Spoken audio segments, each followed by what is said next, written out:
Greetings, Judah. DFG here, Gideon's Flight.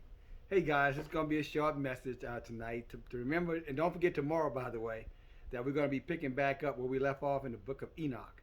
And I know some of you guys are following along with me there, and I know that Yah will bless us and that He will open up our understanding even more so as we begin to understand what is happening around us and what is the destination of our people on this particular planet in these last in evil days. Okay? But that's going to be tomorrow night.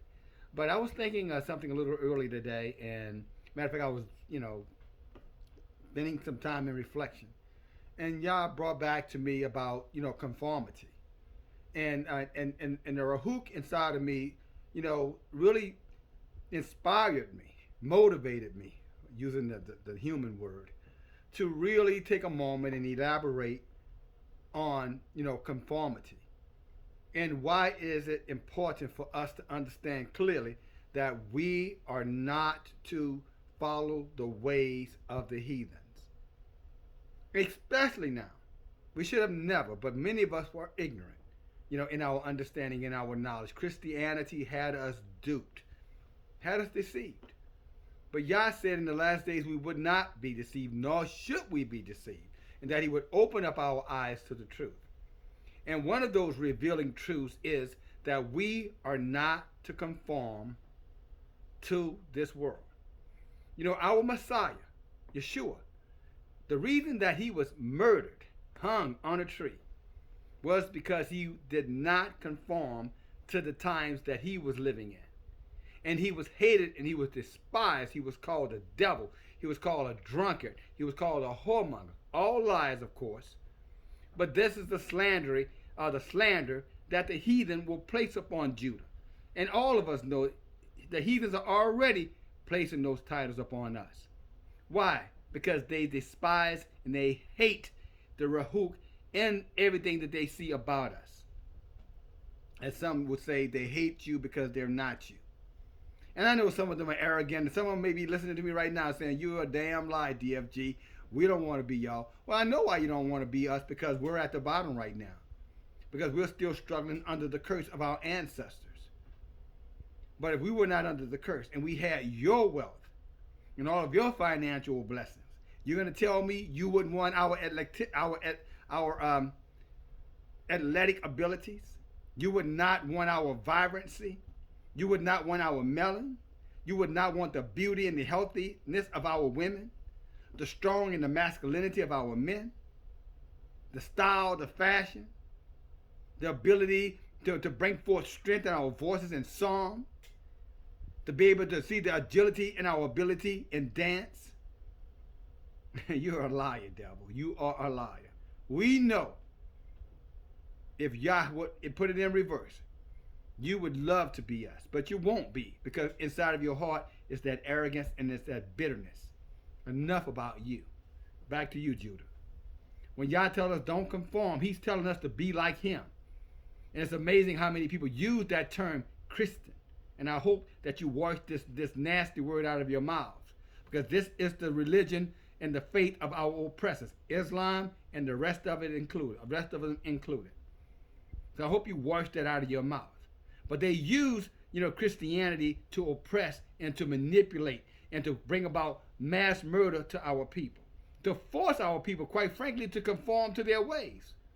We were threatened with death, that if we did not walk away from our natural religion, that is, the oneness, keeping the laws and statutes and the commandments of Yah through Moses, one of our forefathers, that we would be killed, burned at the stake, that our children would be taken away from us and sold off into the diaspora.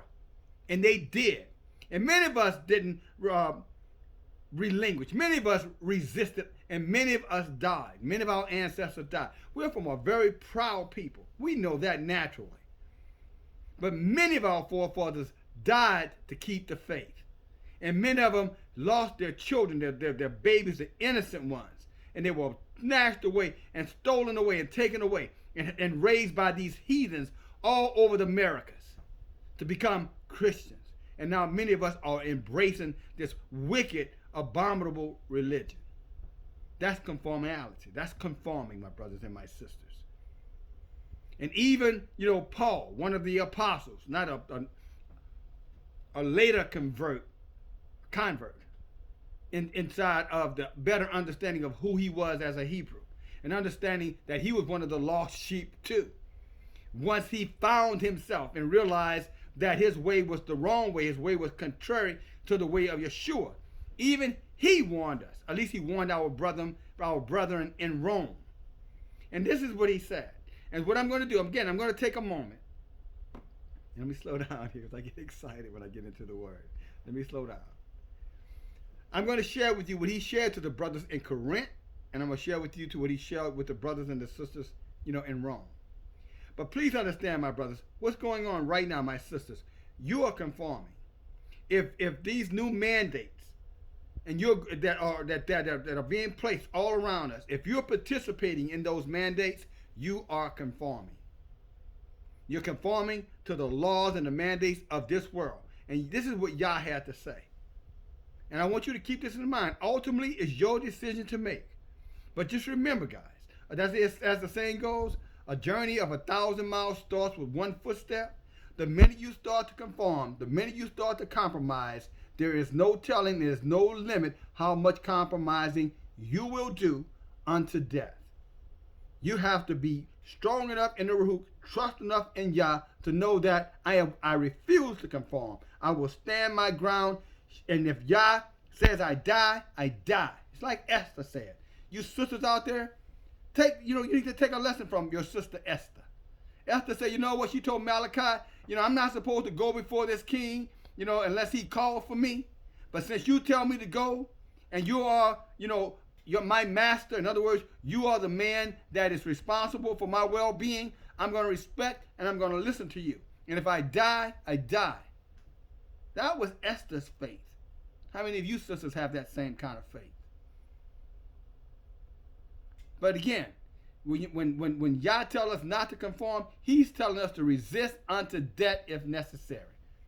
That's something better for us anyway. I don't know about you guys, but I don't exactly see this as paradise. You know what I'm saying? I don't have a death wish, but trust me, the one thing I am not afraid to go on to the next life, Yah willing, and on Yah's timetable. And you should be the same way. All right? But let's look at the book. It's always important. We need to have precepts. There's no sense to talk about these things.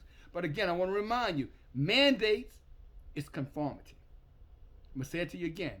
If you're following these mandates, you're conforming. And I know some of you are saying, well, I'm not going to take this particular jab, right? But I'll do the distancing, I'll do the masking, but I'm not going to take the jab. Well, you start doing the distancing, you start doing the masking. Trust me, my brothers and my sisters, it's only a matter of time before you're going to take that jab too. Just understand. And as I stated before, a little leaven levels the whole lump, Yeshua said. To either make the tree good or make the tree evil. You cannot serve Yah and Mammon. He said you can't be, wavering minded. Well, I'm going to do this, but I won't do that. He said, no, Yah will spew you out of his mouth. It's what he told John the Revelator. Because you're hot, neither hot nor cold. All right, you have to be ready, and you have to have your mind made up. All right, but let me take you real quick to the book of Romans, chapter 12, just so you know where I'm getting this from. I don't want you to think that I'm making this up, so you're going to have to bear with me because I'm sure you can tell by now I'm holding. All right, praise Yah. Okay, all right, here we go. Romans chapter 12, and I want you to, when you get a chance, you read it for yourself, my brothers and my sisters. All right? He says, I beseech you, therefore, my brethren. This is it. He said, I want you to hear me, my brethren. I want all of you to hear me. Please give me your attention. That's what he says, I beseech you. That's what he means. I need your undivided attention. I beseech you, therefore, my brethren, by the mercies of Yah, that you present your bodies a living sacrifice. You know what a living sacrifice means? As I stated a moment ago, it does not matter. I'm going to stand for Yah whether debt comes or not. Whether poverty comes or not, whether starvation, famine, pestilence, evil, wickedness, torture, torment, it does not matter. I'm going to stand for Yah. That you present yourself acceptable unto Yah, which is your reasonable service. And be ye not, verse 2, Be you not conformed to this world. You see what I'm saying, brothers? Conform means to be alike. It's to go along. It's to accommodate. It's to adjust. It's to accompany. He said, don't you do it. You understand what I'm saying, my brothers? He says, don't you do it. Again, our Messiah was a non-conformist. He did not conform to the ways of Rome. You know, because remember, that's the province they were in. What's his name? Pontius Pilate. He was the governor of Judea. Interesting. Judea. In the kingdom of Judah. Negro land. Where we came from. Isn't that interesting? They make you think that the kingdom of Judah was in Israel somewhere. No. When Pontius Pilate, who was over Judea, they were in west coast of Africa. My brothers and my sisters. Don't let these lying so-called historians tell you something to the contrary. The kingdom of Judah was the slave coast of Africa in Negro land. That's why we got the title Negro, and that's why you should be proud to be called Negro. It's just a Portuguese or a Spanish word for black. The Hebrew Israelites were black people, so-called copper color, and Aboriginal people, bronze feet, woolly hair. You know the rest of it if you're following this channel. But Paul went on to say, be you transformed. He said, be you not conformed to this world. That means don't follow any of these world's traditions or mandates. He said, but be you transformed by the renewing of your mind, that you may prove what is good and what is acceptable and what is the perfect will of Yah. Now let me take you to one more precept. Okay, praise Yah. I'm going to take you over to, let's see here. 1 Corinthians. Sorry about that. 1 Corinthians chapter 6. And if you want to know again, what does a nonconformist look like, okay? How about this? Let's see if we can get this right. If you want to know what a nonconformist, if you want to know what a nonconformist look like other than, here we go. 1 Corinthians chapter 6. Let's start at verse 7. And Paul tells the believers at Corinth, now therefore there is utterly a fault among you, because you go to the law one against another. Why do you rather not suffer yourselves to be defrauded? In other words, he said, why are we fighting, Judah? He says, know you not that the unrighteousness shall not inherit the kingdom of Yahuwah? And then he goes on to tell us what a nonconformist looks like. He said, be you not deceived, nor fornicators. Those are people who are practicing idolatry in these religions, Baptist, Catholic, Adventist, Seventh-day Adventist, Judaism, Protestant, Lutheran, Presbyterian, all of those. All of that is idolatry, and that means, in other words, you're committing fornication. It's a spiritual, just like you're the bride, is when you go against, if you're a bride and you go outside of your relationship, that's a fornicator. We're the bride of Yeshua. You go out to these other religions, you're committing fornication. Be ye not deceived, neither fornicators, nor idolaters, nor breakers of wedlock, nor sodomites, that's called homosexuality, nor the abusers of themselves with mankind.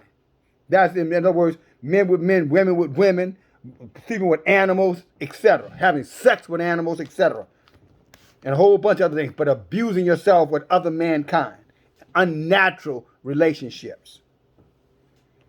Then he goes on to say, nor thieves, nor covetous, that's somebody who's very lustful, envy, jealous of other people, nor drunkards, nor revilers. These are wild, orgy kind of people. They got to be in the party. They got to get out there. They got to follow the parades. They got to be in the festival. They got to be, on the beach. They got to be doing, bucknicking, whatever these spring break things, they picnic or whatever you call this crap.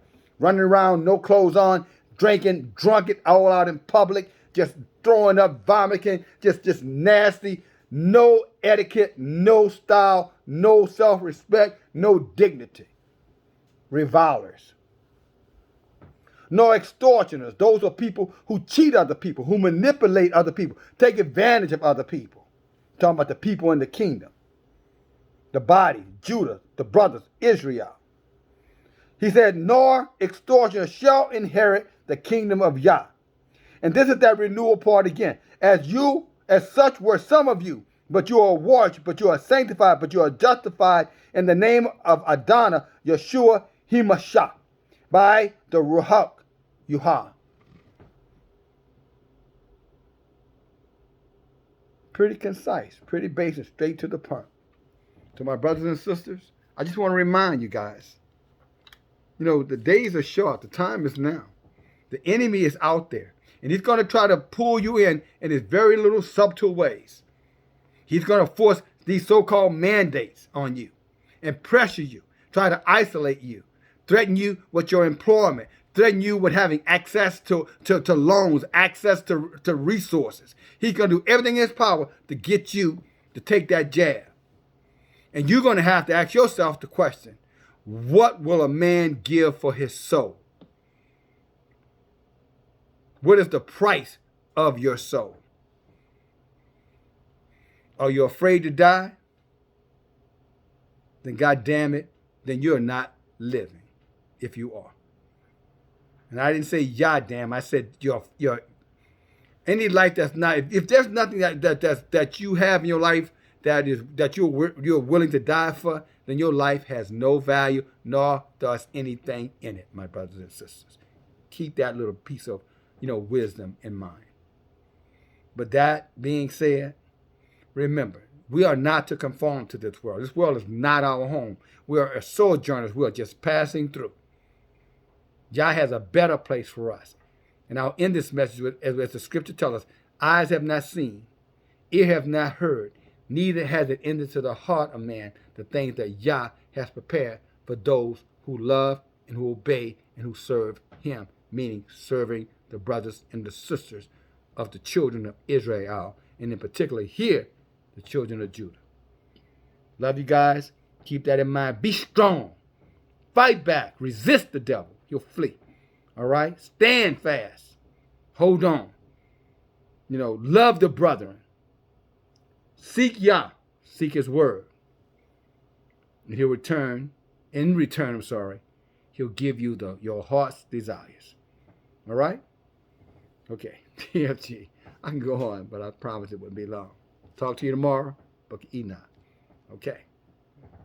Peace, brothers and sisters. Bye now.